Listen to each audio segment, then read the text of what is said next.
Bon, donc du coup, ce soir, un sujet qui va intéresser beaucoup de monde. Je vois qu'on est beaucoup ce soir par rapport à d'habitude. Oui, oui, clairement. Donc, c'est un sujet qui va plaire, je pense. Parfait. Exact. On va parler de la vitamine D et notamment de son rôle dans la préconception, dans l'immunité. Et c'est passionnant parce qu'en fait, enfin, on connaît déjà un gros registre sur la vitamine D. Ouais. Préparant ce live, je me suis dit, bon, quand même, je vais revoir un petit peu les recherches, toutes les dernières, de réactualiser un petit peu les connaissances. Et en fait, aussi, le Covid a entraîné beaucoup, beaucoup de recherches autour de la vitamine D. Ouais. C'est juste impressionnant. Et c'est vrai qu'aujourd'hui, moi, j'arrive plus vraiment à comprendre pourquoi. Salut Adva. Coucou, Adva. Voilà, je me suis connectée avec l'autre compte. Effectivement, on ne peut pas connecter avec deux comptes, le même compte. Le même, quoi, du coup.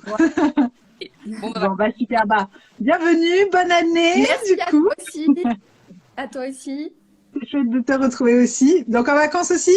Non, alors là, je suis. Non, toi, t'as pas de chance. Non, je suis pas en vacances, mais je suis chez quelqu'un et j'ai une petite minette qui risque de pas D'accord. parce qu'elle est en train de me tourner autour. Voilà, je fais du 4-6. Donc, voilà. D'accord. Bah, super. Donc, du coup, voilà, ce soir, live fertilité. Donc, Virginie avait commencé. Vas-y, je te laisse Voilà. la parole. Virginie, je t'ai coupé. En fait, c'est juste que quand on voit le rôle de la vitamine D, moi, je me pose toujours la question, c'est quand même une vitamine qui coûte pas très cher. Elle n'est pas encore remboursée en France. C'est un dosage sanguin qui coûte pas cher, mais qui est pas remboursé en France, qui l'est en Suisse, qui l'est dans beaucoup de pays. Et c'est vrai que, vu la pertinence de cette vitamine, je comprends pas que parfois on ait encore des bilans de fertilité dans lesquels elle n'apparaît pas du tout, du tout, du tout. Et surtout que c'est une vitamine qui a un rôle très important à différentes étapes de la fertilité. Pour vous présenter un petit peu son rôle, moi j'ai plutôt choisi de découper en phases de fertilité et de vous expliquer à quoi elle sert, notamment dans la production des hormones, dans les processus d'implantation, dans la grossesse, parce qu'en fait, elle est importante dans toutes les étapes. Parfois, on se dit, il y a certains dosages sanguins qui sont importants que, par exemple, pour la qualité de l'ovocyte ou que pour la l'implantation. Là, la vitamine D, c'est une vitamine générale qu'on peut absolument pas négliger en termes de fertilité et qui est importante à plein de phases. Donc, si ça vous va, je vais vous le présenter un petit peu comme ça. Alors, déjà, de façon générale, il faut connaître quand même la norme de la vitamine D. La vitamine D, c'est une vitamine qui se trouve dans le sang. Souvent, la norme, elle s'exprime soit en nanomol, soit en nanogrammes par litre. Et en fait, la norme en nanomol, elle va de 75 à 200. Mais quand on dit qu'elle commence à 75, la norme, ça veut dire que si vous êtes à 75, c'est pas l'idéal, en fait, en termes de fertilité. Ouais. Et c'est une erreur, parce que souvent, et puis, Je suis désolée, on entend le chat. souvent, on se retrouve, petit minou, ok. Souvent, on se retrouve avec un bilan de fertilité où finalement, on a une vitamine D qui est dosée, je sais pas, à 80. Et puis, le médecin dit, bon, c'est tout bon, la vitamine D, elle est dans la norme. Mais non, en fait, elle est très, très basse dans la norme. Et cette vitamine, elle est importante pour tout le processus de conception, mais aussi pour la suite, pour la grossesse, il ne faut pas la laisser dans le bas de la norme. Donc, quand vous avez la norme de la vitamine D, l'objectif, ce n'est pas le bas de la norme, c'est le haut de la norme en fertilité. Ouais. C'est-à-dire qu'il ne faut pas suivre le raisonnement de vous dire « Ok, je suis dans la norme, je ne me complémente pas ». Si vous êtes en bas de la norme, vous devez vous complémenter. L'objectif, c'est même 150 nanomoles, en fait, en vitamine D. Donc, ce n'est pas du tout de rester en bas de la norme. C'est vraiment d'atteindre les 150 nanomoles. À savoir que cette vitamine D, elle remonte très, très lentement. Pour celles qui en ont fait l'expérience, qui ont dosé une fois leur vitamine D qui était basse et qui se sont complémentées, puis 6 mois après, je pense que vous avez toutes vu que ça remonte hyper lentement, même avec des doses massives. Je confirme. Et moi, je dirais même, souvent, c'est important de demander en fait le chiffre, parce que moi, j'ai souvent des personnes à qui je demande comment est votre vitamine D, et puis les personnes me disent non, le médecin m'a dit que c'était bon, ou la naturopathe, etc. Et souvent, elle est même, tu parlais de 75, mais elle est souvent en dessous de 75. C'est même hyper rare d'avoir des gens qui sont en 75. Enfin, en tout cas, moi, quand je vois, la plupart des gens sont quand même en carence. Même en carence. le statut de carence de la vitamine D, il est très, très important. Et en fait, on a des études depuis très longtemps. Moi, j'ai trouvé une très, très grande revue scientifique qui reprend beaucoup d'études sur la vitamine D et la fertilité. Et toutes les études disent la même chose, c'est-à-dire qu'une carence en vitamine D diminue la fertilité. Chez tout le monde, c'est corrélé à la fertilité. Chez la femme, mais aussi chez l'homme. Et ça, il faut bien le savoir, c'est que quand on parle de la vitamine D, on parle de l'importance du dosage chez la femme, puisque la vitamine D va impacter la fertilité féminine. Elle va impacter aussi la fertilité des spermatozoïdes et donc la qualité d'un spermogramme. Donc, c'est pour ça que quand on vise un dosage de la vitamine D, on vise pas juste un dosage pour madame, on vise un dosage pour chacun, en fait, du couple. Il faut vraiment avoir le dosage chez monsieur, le dosage chez madame, et on suit les mêmes règles. Si on est en bas, en fait, de la norme, il va falloir complémenter, mais il va pas falloir juste complémenter à des petites doses, il va falloir complémenter à des doses importantes quand même, parce que finalement, vous voyez, l'apport qu'on a tendance à donner en vitamine D, c'est autour des 800 ou 1000 en fait, unités internationales par jour, mais cette dose-là ne suffit absolument pas pour remonter un niveau de vitamine. C'est clairement insuffisant. Souvent, il faut deux massives. Au début, je pense que voilà, Mais oui, là tout à l'heure on avait une question, la vitamine D, comment on sait du coup le dosage? Donc c'est une prise de sang pour celles qui ne connaissent pas plus que ça. Donc c'est pas juste une prise de sang, donc voilà, pas plus que ça. Les résultats sont très rapides et alors c'est pareil pour celles qui vont poser la question en France, parce que je sais pas comment c'est en Suisse.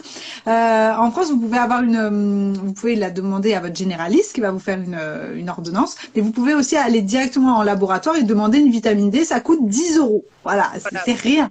C'est rien, une vitamine D. Vraiment, voilà, c'est pas grand-chose. Et c'est vrai que moi, j'ai été, pareil, vraiment, mais moi, j'étais même pas en carence, j'étais en déficit, donc vraiment, bas. Et j'avais pris pendant 1 an une complémentation, mais bon, trop faible. Et un an après, c'était toujours pas bon. J'étais, comment ça? Mais attends, ça fait 1 an que je me tape des gouttes. Et c'était vraiment pas bon. Et donc là, j'étais passée à vraiment quelque chose de plus important. Et en effet, ça a mis du temps. Ça a peut-être mis 6 mois avant de vraiment remonter dans les normes. Bon, j'étais très basse. Mais, et du coup, faut s'y prendre un peu en avance, quoi. C'est bien.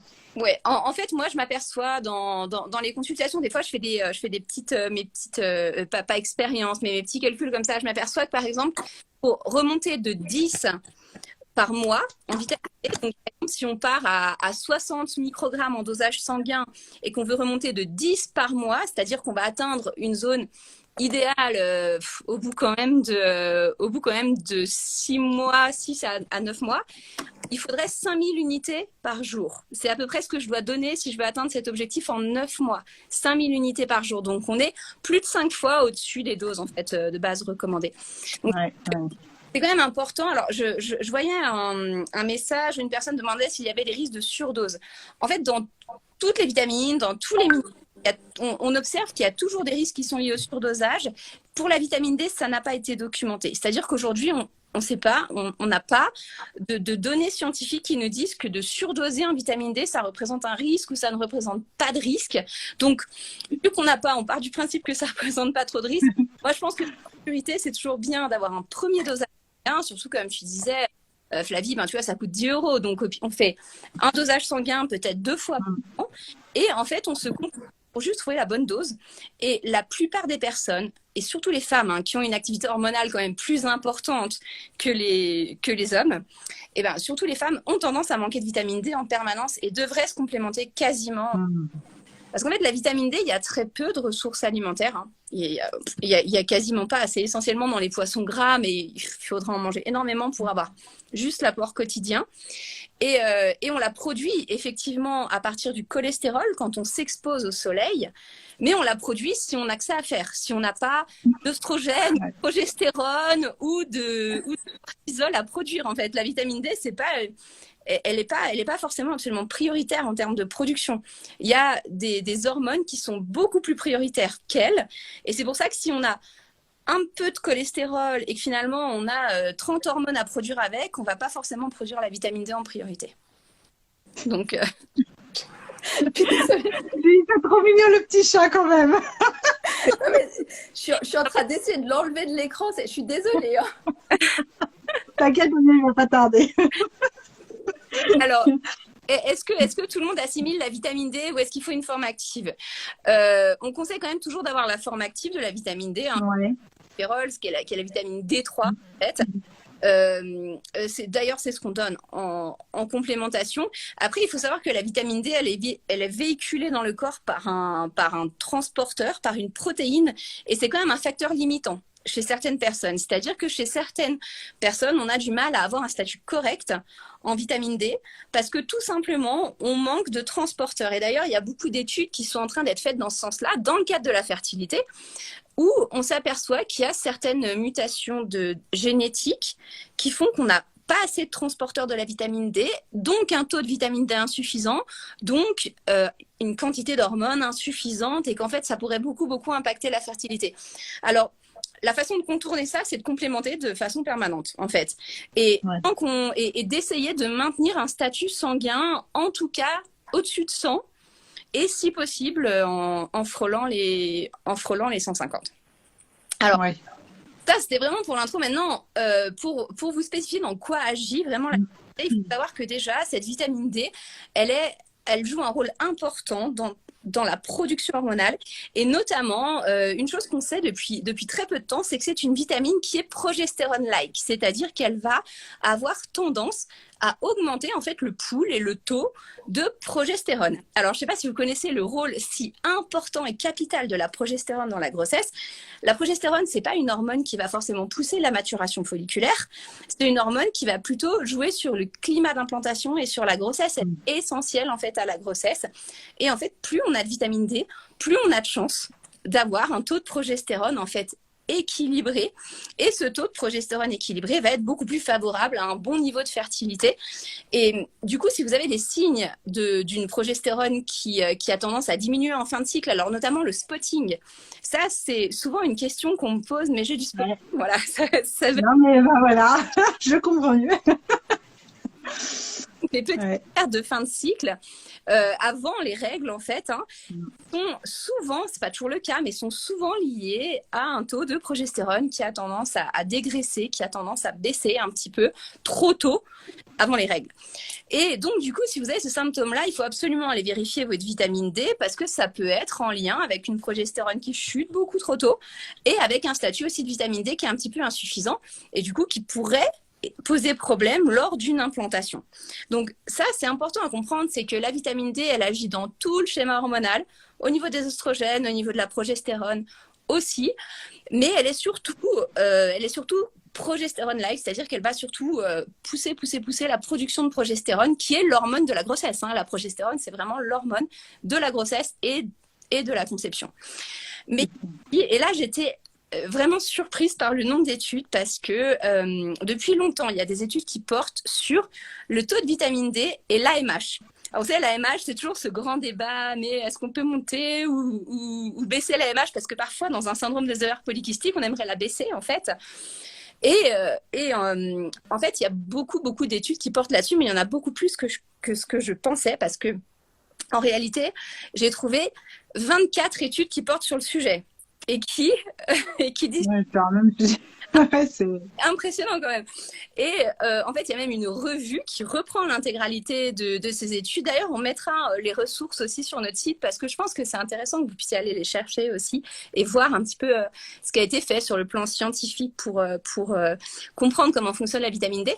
Mais ce qu'on voit dans ces études, c'est que en fait, le taux de vitamine D suit beaucoup le taux d'AMH. C'est-à-dire que quand on a une vitamine D qui est effondrée, dans le cas d'une insuffisance ovarienne, et ben souvent, on a un taux effectivement d'AMH qui est effondré. Et en fait, quand on complémente en vitamine D, ben, on a tendance à améliorer le taux d'AMH. Ce qui est assez surprenant, parce que c'est vrai qu'on a toujours tendance à dire le contraire. Et le truc le plus surprenant, c'est que dans le cas du syndrome des ovaires polykystiques, où l'AMH est beaucoup trop haute, hyper maturation des follicules, eh bien, on constate quelque chose de complètement inversé, c'est-à-dire que dans le syndrome des ovaires polykystiques, on trouve parfois, en fait, aussi une carence en vitamine D, mais c'est une carence inverse, c'est-à-dire que plus la vitamine D est basse, plus la MH est haute. Et quand on complémente en vitamine D, cette fois, ça fait baisser la MH. Donc, en fait, on s'aperçoit que la vitamine D, elle agit comme un puissant régulateur de la folliculogénèse. C'est-à-dire qu'elle régule finalement la quantité de follicules, parce que l'AMH, c'est un reflet de la quantité de follicules en maturation, en gros. Hein. On a fait un live dessus, d'ailleurs, pour celles qui ne l'ont pas vu. C'était le live d'avant, le mois dernier, je crois. Donc, vous pouvez le retrouver que sur l'AMH, d'ailleurs. Exact. On va pas l'aborder ce soir, voilà. Tout à fait. Et donc, c'est super intéressant parce qu'en fait, on se dit, mais finalement, cette vitamine D, elle semble vraiment jouer un rôle dans l'équilibre de la maturation des follicules. C'est-à-dire, s'il y a trop de follicules en maturation, eh ben, la vitamine D va réguler et diminuer le nombre. Et s'il n'y a pas assez de follicules en maturation, pareil, elle va contribuer à augmenter le nombre de follicules en cours de maturation. Donc, c'est quand même super intéressant. Et là, on se dit vraiment que dans le cadre d'une insuffisance ovarienne ou d'un syndrome des ovaires polykystiques, il faudrait vraiment pas passer à côté d'un dosage en vitamine D et à côté d'un rétablissement d'un taux correct en fait de vitamine D. D'ailleurs, il y a des études. Alors, on avait fait aussi un webinaire sur l'endométriose et en fait, beaucoup d'études portent aussi sur l'endométriose et la vitamine D. Mais bon, c'est pas forcément le sujet du jour là. C'était plus le sujet de la fertilité en général. Donc, ça, c'est très intéressant. C'est-à-dire que dans le cadre d'une insuffisance ovarienne, d'un syndrome des ovaires polykystiques, d'échec d'implantation, il faudrait en permanence effectivement doser la vitamine D. Après, on le disait, effectivement, la vitamine D, dans le cadre de l'implantation, il y a aussi des études qui portent là-dessus, qui portent spécifiquement sur la FIV. C'est-à-dire qu'on a pris, en fait, des groupes de femmes qui sont dans des protocoles de fécondation in vitro, et puis un groupe, on les complémente en vitamine D. Alors, on les complémente 3 mois avant la FIV, 3 mois avant la ponction et 3 mois avant l'implantation, c'est-à-dire 3 mois avant le protocole total de FIV, et on les complémente à haute dose. Et en fait, on s'aperçoit qu'il y a quand même 10% de naissances en plus chez ces femmes-là que chez les femmes qui n'ont pas été complémentées. Et alors, ce chiffre, il paraît pas énorme. Honnêtement, il paraît pas énorme, mais on n'est que 3 mois avant. Et moi, je vous disais, la vitamine D, pour la remonter, parfois, il faut une année. 3 mois, c'est trop court. Enfin, ouais, c'est presque un peu court, quoi. Ouais. Mais 3 mois, c'est presque un peu court. Et puis, on peut se dire, 3 mois, on a 10%. Alors, quand il parle de 10% de naissance, ça ne veut pas dire 10% de grossesse. Ça veut dire 10% de grossesse à terme qui donne une naissance. Parce que, évidemment, on peut avoir... ce qui n'a pas été dosé dans cette étude, par exemple, c'est le nombre d'implantations et le nombre de débuts de grossesse, en fait. Hein. Donc là, c'est vraiment le 10% de naissance en plus. Et c'est vrai que du coup, c'est quand même super intéressant. Et on se dit, c'est que sur 3 mois, donc, il faudrait effectivement faire plus et voir si ça donne plus. Alors, il y a une question notamment dans le cadre d'un TEC, est-ce que c'est important? Bien sûr, parce que comme on l'a dit, en fait, cette vitamine, elle augmente en fait le taux de progestérone, elle est progestérone-like, et elle ne fait pas que ça. Je continue parce que là, en fait, on était dans la folliculogénèse, maintenant dans l'implantation. Je vous disais, il y a le côté progestérone, mais l'implantation, ça repose aussi beaucoup sur l'immunité. Nous, on n'arrête pas d'en parler, l'immunité, tout ça, c'est important. En fait, la vitamine D est un régulateur immunitaire. Et ça, on le sait depuis longtemps, parce qu'on l'utilise dans toutes les maladies auto-immunes. Il n'y a pas une maladie auto-immune aujourd'hui sur laquelle on ne donne pas de vitamine D. À partir du moment où il y a de l'auto-immunité, on donne de la vitamine D. Dans les Hashimoto, par exemple, les auto-immunités thyroïdiennes qui sont souvent associées à des infertilités, eh bien, en fait, la vitamine D, là aussi, on a des études qui ont montré un effet très bénéfique de la vitamine D sur la diminution des anticorps, de l'immunité qui est orientée contre la thyroïde. Donc, dans toutes les problématiques d'hyperdéfense immunitaire, on donne de la vitamine D. Dans toutes les problématiques de déséquilibre immunitaire, on donne de la vitamine D. Et en fait, les études, là aussi, ont montré que dans le cadre d'une implantation, l'implantation d'un embryon, ça repose sur l'immunité. Et dans le cadre d'une implantation, eh bien, la vitamine D augmente en fait les succès d'implantation. Donc, c'est quand même hyper intéressant parce que, en fait, cette vitamine, on a l'impression qu'elle touche à tout. Il y a 10 ans en arrière, on disait oui, la vitamine D, c'est juste pour calcifier l'os, en gros. on pensait que ça servait. Ben oui, c'est ça. On pense à l'ostéoporose en fait. Moi, je connaissais ça quand j'étais petite. C'était genre ma mère qui connaît ça. Mais oui, voilà, quoi. Exactement. Et en fait, on lui attribue encore parfois que ce rôle-là, et je trouve ça tellement dommage parce que en fait, elle a un champ d'action qui est extrêmement large et en termes de risque, c'est un risque qui est très limité parce que déjà, c'est très facile à doser. C'est très facile à redoser, c'est pas un coût non plus excessif. Et c'est une vitamine qui coûte vraiment pas cher en complémentation aujourd'hui. Elle est même faite. Hein. Donc, elle est remboursée. En plus, si c'est votre généraliste qui vous apporte le résultat comme quoi vous êtes... déjà, si c'est le généraliste qui prescrit la prise de sang, c'est remboursé. Je crois qu'on a le droit à 4 prises de sang par an. Donc, c'est remboursé. Et en plus, après, la vitamine D, elle est remboursée par la Sécu. Donc, ça coûte rien. Enfin, vraiment. Exactement. Et c'est là, je trouve que c'est vraiment une chose dont il ne faut pas se priver. C'est essentiel. Et puis, pour finir, puis après, on va répondre aux questions, mais parce que là, je vous ai parlé de la maturation folliculaire, de la fertilité en général, de la fertilité masculine, de l'implantation, du rôle de la vitamine D sur l'immunité. Mais il y a encore un truc. Et là, vous allez vous dire, tout le monde va se complémenter en vitamine D. Demain, les pharmaciens, ils vont péter un câble. Il n'y a plus de vitamine D. Rupture de stock. Mais c'est tellement important. Et en fait, la dernière chose, c'est que une fois qu'on est enceinte, c'est pas terminé. Il y a aussi des risques pendant la grossesse. Alors, les risques sont pas présents chez tout le monde. Il y a effectivement des facteurs de risque, mais les principaux risques de la grossesse, c'est ce qu'on appelle les dysfonctions placentaires, c'est-à-dire par exemple les restrictions de croissance intra-utérine ou les prééclampsies. Un placenta, en fait, le placenta, c'est le tissu qui fait le lien entre la maman et le bébé, et puis qui va épurer en fait les déchets du bébé et puis amener les nutriments, l'oxygène en fait de la maman vers le bébé. Et ce placenta, il a une durée de vie en fait limitée. On le crée pour 9 mois et parfois il vieillit trop vite. Et quand il vieillit trop vite ou qu'il est mal constitué, on peut avoir ce qu'on appelle des dysfonctions placentaires, c'est-à-dire que les échanges se font mal, le bébé est trop petit et parfois même l'échange ne se fait plus, ce qui fait que la tension de la maman va monter et là, c'est ce qu'on appelle les prééclampsies, puis il faut un accouchement prématuré. Eh bien, sachez que la vitamine D, et ça aussi, ça a été prouvé par des études, diminue le risque en fait de dysfonction placentaire. Si elle est donnée dès le début de la grossesse, c'est encore mieux si elle est donnée avant la grossesse. Donc là, on peut se dire que franchement, c'est quand même un gros truc gagnant parce que d'avoir un bébé qui est en restriction de croissance, on sait qu'un bébé qui naît de petits poids a des facteurs de santé à vie qui sont aussi diminués par rapport à un bébé qui naît avec un poids beaucoup plus élevé. Donc, il faut vraiment faire attention à cette vitamine D. Même, comme je vous disais, si vous êtes à la limite basse, c'est pas suffisant. Complémentez-vous. N'ayez pas peur de vous complémenter, notamment dans les premiers mois de grossesse, parce que cette vitamine D, elle joue aussi un rôle dans la stabilisation de l'ADN, dans l'organogénèse, c'est-à-dire dans la production des organes.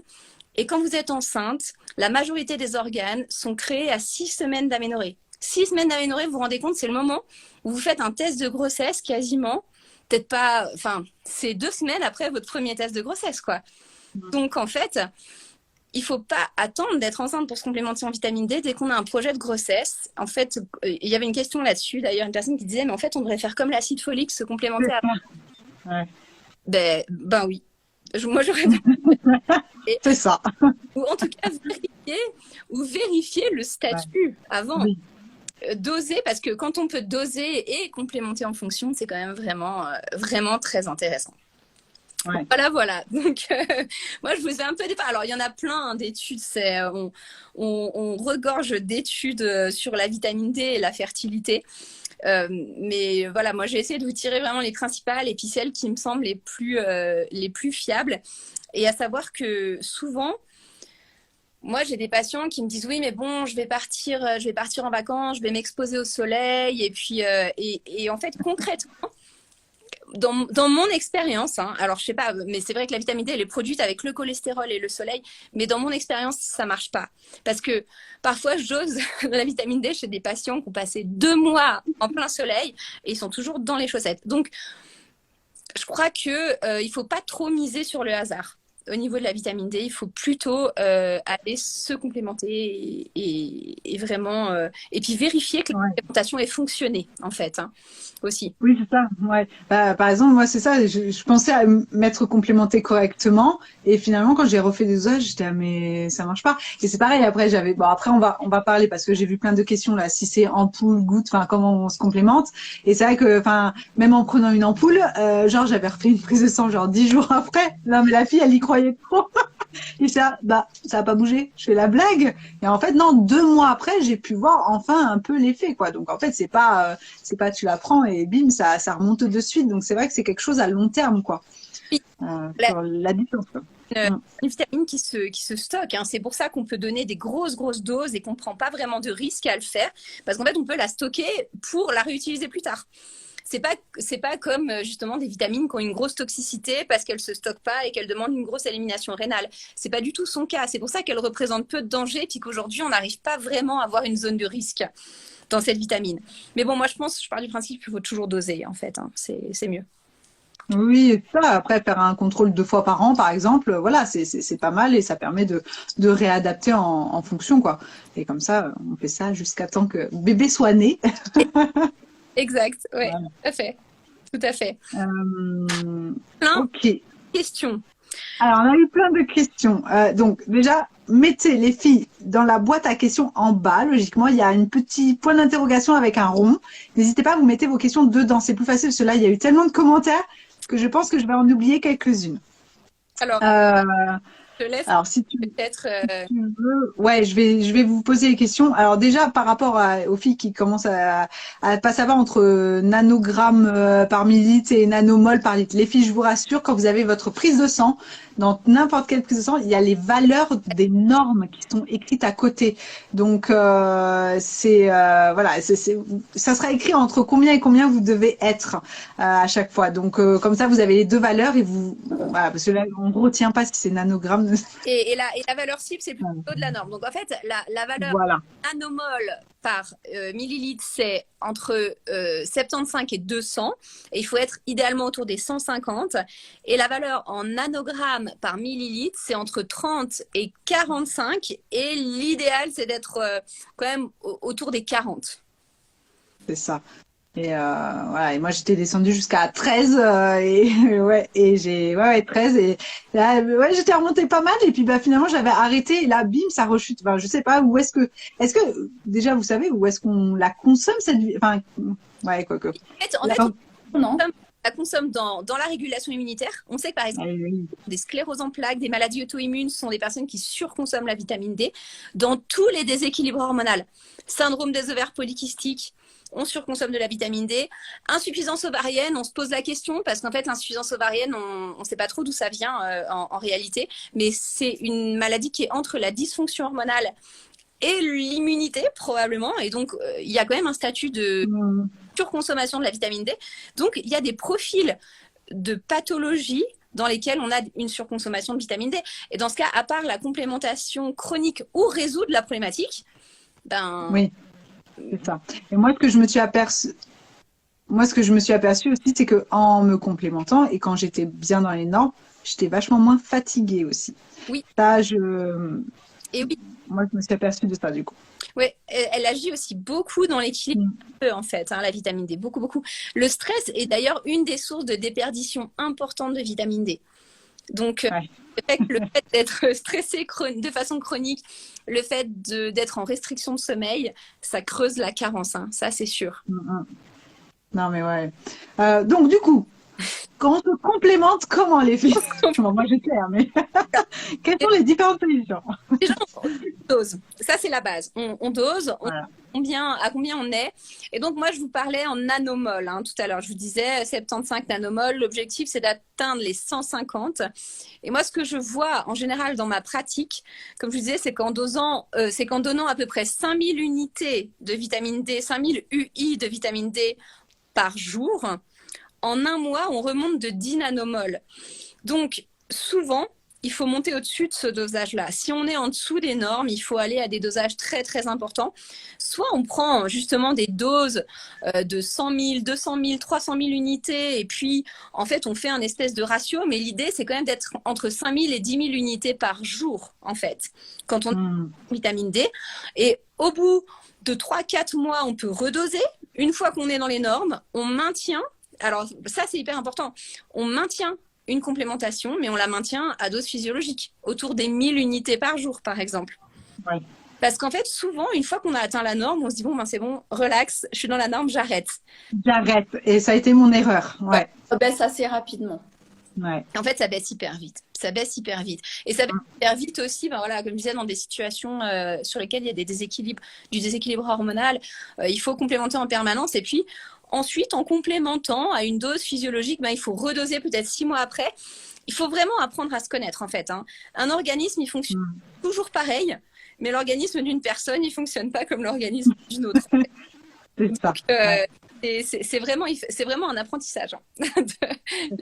Et c'est vrai que les généralistes ont tendance à donner des ampoules en fait de vitamine D. Bon, c'est assez connu les ampoules, voilà. Donc c'est vrai que de temps en temps, c'est une fois par mois, on a une ampoule. Ou j'en ai déjà entendu où il y a des centres de PMA qui donnent des ampoules et qui donnent une ampoule tous les 15 jours, enfin trois ampoules voilà, une tous les 15 jours avant les protocoles. Enfin, il y a des centres de PMA qui sont déjà très sur la vitamine D, qui font les dosages déjà en avance. Moi, j'avais jamais entendu parler. C'est grâce à Instagram que j'ai découvert. Je fais ah bon, la vitamine D, ça peut. Bon, moi, j'avais entendu vitamine D, ça augmente les risques. Enfin, si on est en carence, les risques de fausse couche. Bon, en écoutant le début du live, du coup, on a bien compris que par rapport à la progestérone, bah oui, enfin bon, voilà, on a compris le rapport. Donc voilà, c'est soit des ampoules, soit quand c'est tous les jours pour se complémenter. Enfin, moi, je connais, c'est des gouttes, du coup. Oui. Des petites gouttes à mettre dans un verre d'eau et voilà, je sais pas, quelques gouttes. Voilà.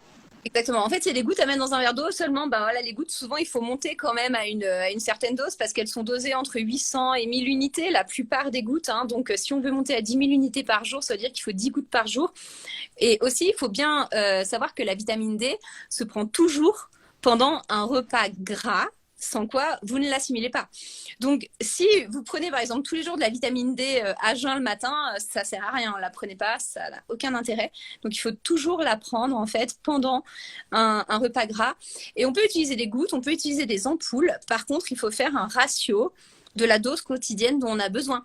Donc, c'est vrai que par exemple, si on utilise des ampoules à 100 000 UI, par exemple une ampoule à 100 000 UI, souvent c'est ce qu'un médecin va donner pour 3 mois. Mais seulement, en fertilité, on a dit, pour remonter un statut, souvent, il faut être à 10 000 UI par jour. Et oui. Il faudrait en prendre une tous les 10 jours, pas une tous les 3 mois. C'est vrai que les ampoules, on a l'impression d'amener une méga dose et que c'est beaucoup plus efficace. Mais la réalité, c'est que c'est pas efficace si vous en prenez pas assez. Ce qui est important, c'est vraiment de faire un ratio quotidien. C'est vraiment ça. Okay.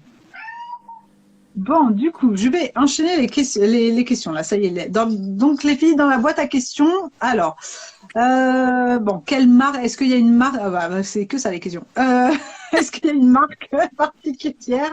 Je crois que sur votre site, il y a des choses sur le site de Fertiline. Sur notre site, il y a une vitamine D qu'on recommande en gouttes, en fait, qui s'appelle vitamine D3 Forte. Et en fait, cette vitamine D3 Forte, c'est celle qu'on recommande dans nos programmes d'ailleurs. Elle est intéressante parce qu'elle est dosée à 2000 unités par goutte. Donc, quand on veut monter à des doses importantes, ben, finalement, on donne 3, 4, 5 gouttes et on est bon. Et c'est vrai que moi, je préfère l'amener au quotidien parce que je trouve que déjà, il y a moins d'oubli et j'arrive mieux à remonter les bilans sanguins comme ça. Je m'aperçois qu'il y a quand même une différence dans l'efficacité quand on la donne tous les jours que quand on la donne en poule, par exemple, tous les 10 jours. Et alors, je ne sais pas à quoi c'est dû parce que ça n'a pas de logique qu'il y ait une différence d'efficacité, mais en tout cas, moi, j'observe ça plutôt. Donc, je préfère la donner tous les jours. Et, bah oui. Mais on la trouve effectivement sur notre site. Vous avez la référence de cette vitamine D. Si vous voulez, on vous mettra un lien sur notre compte en story. Ouais. Bah, comme ça, vous me taguez et puis comme ça, je repartagerai. Le site, il n'aura plus de vitamine D d'ici 2 jours, mais voilà. Bon. Allez, là, on est nouvelle année, on y va les filles. Là, on reprend les bonnes habitudes et on y va, quoi. Alors, je dois faire toutes les semaines.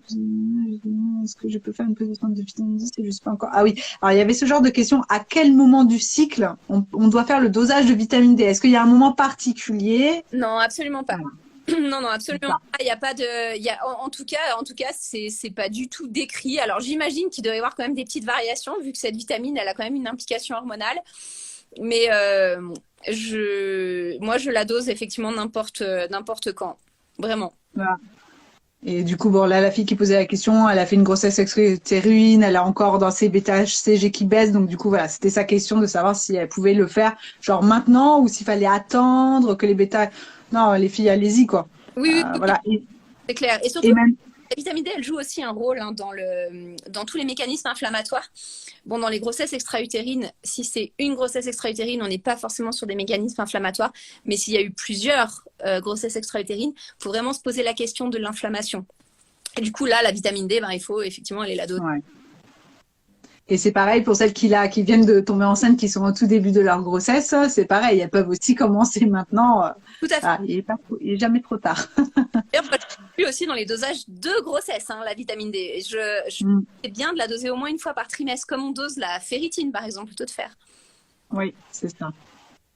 Alors, un repas gras, c'est quoi? Un repas, c'est juste des graisses, en fait. Ça veut dire, bah, je sais pas, une tartine de pain beurré, une salade avec de l'huile.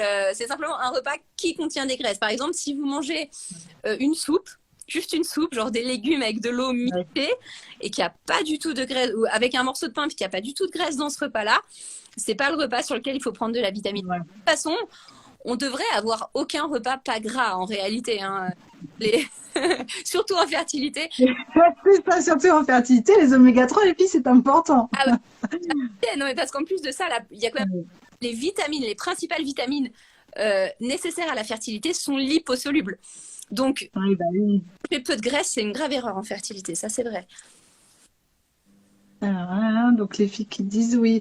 Après avoir fait notre prise de sang pour la vitamine D et avoir les résultats, il faut prendre rendez-vous chez le médecin pour prendre un dosage de vitamine D. En fait, oui, c'est ce qu'on disait. En fait, bon, voilà, on peut acheter déjà sur le site, enfin, sur Internet, on peut acheter comme ça les gouttes. Il n'y a pas besoin d'ordonnance. C'est les ampoules qui sont sur ordonnance, par contre. Donc ça, oui, les ampoules, Ouais. c'est le général. La vitamine D, elle est pas sur prescription, donc du coup, on peut vraiment.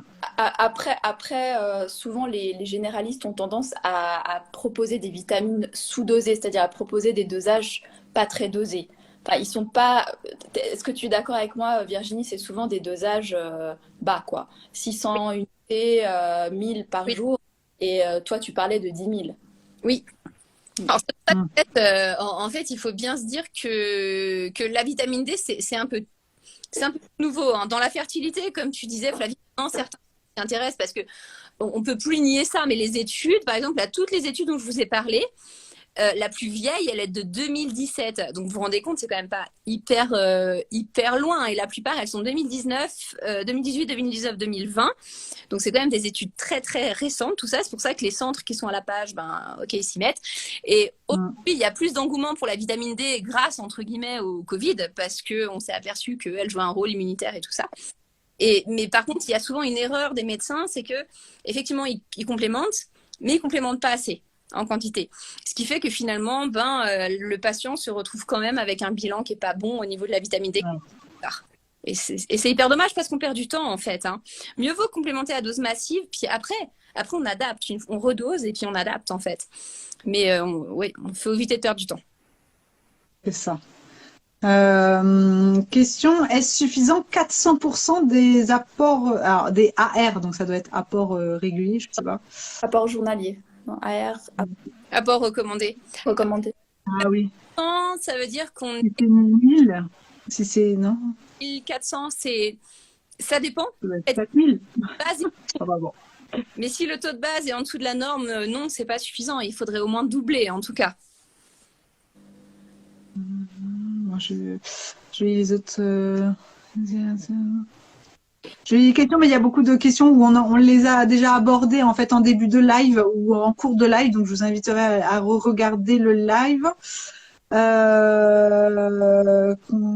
Alors, après pour les dosages précis, les filles, enfin ça c'est après, voilà, c'est pareil, c'est pas une consultation du coup à chaque fois je le dis personnelle, donc ça après vous pourrez aller voir du coup Adva et Virginie, elles pourront voilà vous conseiller avec leur programme et tout ça, elles peuvent vous suivre aussi, donc ça vous pouvez les voir. Alors attends, faut-il la combiner avec d'autres éléments pour avoir de la synergie, de la vitamine K par exemple? Je sais pas si ça vous parle. Alors pour l'os, oui. Et si on vise un... Parce que la vitamine D, on l'utilise dans plein de registres. Hein. Là, je vous en parlais vraiment dans le cadre de la fertilité. Maintenant, je vous en aurais parlé dans le cadre de l'ostéoporose, ce qui n'est pas du tout le sujet du soir, mais dans le cadre de l'ostéoporose ou de tout ce qui est fragilité osseuse, articulaire ou autre, on la combine avec de la vitamine K2, effectivement. Mais... c'est très spécifique à la minéralisation. Et en fait, la vitamine K2, on ne peut pas la surdoser. Et donc, quand elles sont associées, les deux, c'est très problématique parce qu'on ne peut pas aller dans des grandes doses, en fait. Donc, il vaut mieux avoir de la vitamine D pure et grosse dose. Elle a mis un très bon truc. Du coup, la vitamine D, faut la prendre dans le même repas que les gélules d'oméga 3. Ben, par exemple, c'est une bonne association, la vitamine D et les oméga 3, c'est une super bonne association. Vraiment. La vitamine D, les probiotiques, on imagine que c'est une bonne association aussi parce qu'on sait que la vitamine D, en plus, est une vitamine qui régule la flore intestinale. Donc, quand même vachement intéressant. Et du coup, on pourrait tout à fait l'associer à des probiotiques aussi. Oui, d'accord. Non, je crois avoir fait le tour des questions parce que voilà, il y a des choses, on a parlé, c'était des questions qui étaient depuis le début. Donc après, oui, beaucoup de questions sur repas du midi ou du soir, peu importe. Oui, c'est ce qu'on a dit. Le plus important, c'était que ça soit avec avec un repas qui le gras. Voilà. Uniquement, oui, tout à fait. Je pense qu'elles vont avoir retenu. Non, j'ai fait le tour des questions, logiquement. Les filles, si jamais il y a d'autres questions, mettez-les nous rapidement. Mais... on mettra une petite boîte à questions sur notre compte. Et du coup, vous pourrez nous poser les questions si vous avez... Ouais. Ah, on a perdu Adva. Voilà. Et on mettra le lien de la vitamine D en question. Après, voilà, vous faites votre médecin aussi, hein, mais c'est juste qu'il faut que ce soit suffisamment dosé. Ouais. Non, mais super, oui, c'est vrai que ça permet à chaque fois les petites boîtes à questions les lendemains, là, les filles d'avoir le temps de bien rechecker le live. Et puis, comme ça, après, de pouvoir, vous poser des questions précises là-dessus.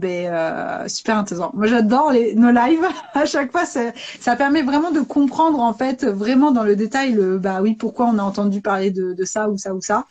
Donc là, je pense que ça a été très, très complet. Je sais pas si vous pensez à d'autres choses, Virginie ou Adva, mais je pense qu'on a dit pas mal de choses à dire. Ouais.